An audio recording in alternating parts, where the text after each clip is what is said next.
are some site-specific hints for modified barium swallows. While some facilities do this exam in a fluoro room, we're actually going to use a C-arm. So you want to position it like so, and we're going to pick C-arm number 4 because it has cine capabilities. Just a C-arm safety reminder, always plug the monitor into the C-arm and then plug the monitor into the wall. Let's practice setting up for this exam on this GE C-arm number 4 that we have at our site. First, we're going to put our patient information in there, and of course, you want to include your accession number, but this is just a test patient. Now, when setting up cine, what this is going to allow us to do is to be able to record those live moments taken on the C-arm, which is recording the barium being swallowed by the patient. Let's start out at mode. Then we're going to select rate. Then we're going to select 15 pulses per second and exit. We're now going to select cine setup. Make sure that there is an X next to the HLF section, and then we're going to select OK.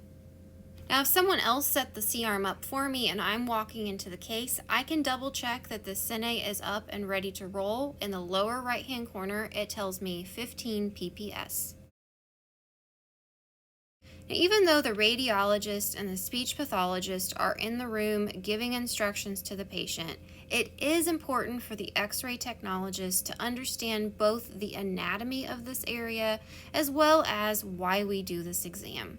We're looking at both structure and function, and as the patient swallows barium of different thicknesses, sometimes even a barium pill, the speech pathologist is going to watch that and see how the patient responds and if there's any potential aspiration. To set yourself up for success, if your patient presents in a wheelchair, grab this wheelchair ramp that you see here.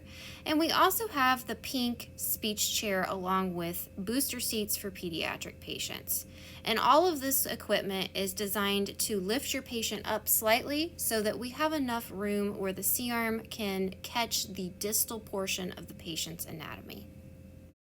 When centering for this exam, we want to place the area of interest in the middle of the image so that oropharyngeal area will become filled with barium when the patient drinks or eats. So our C-spine won't be in the middle of our image. It'll be out more to the side and will be centered over the anatomy of interest. We also want to keep in mind that we want to collimate radiosensitive areas out of the image, so we're going to leave out the eyes, the brain, the sternum, the shoulders, because we simply don't need those for this exam and it's better for the patient. We also want to keep in mind that the patient will move a little bit. The speech pathologist may have the patient do a chin tuck to help them swallow certain thicknesses or even pills, and they literally just tuck their chin down towards their chest. So if that happens, be ready to move your C-arm forward a little bit to follow the patient, or you might just be able to position in the first place so that if the patient does move forward slightly, you catch everything you need on the image. That should get you rolling on speech evaluations at our site. Don't forget the speech pathologist is a great resource if you need feedback on how you're centering or what you're looking for during the exam.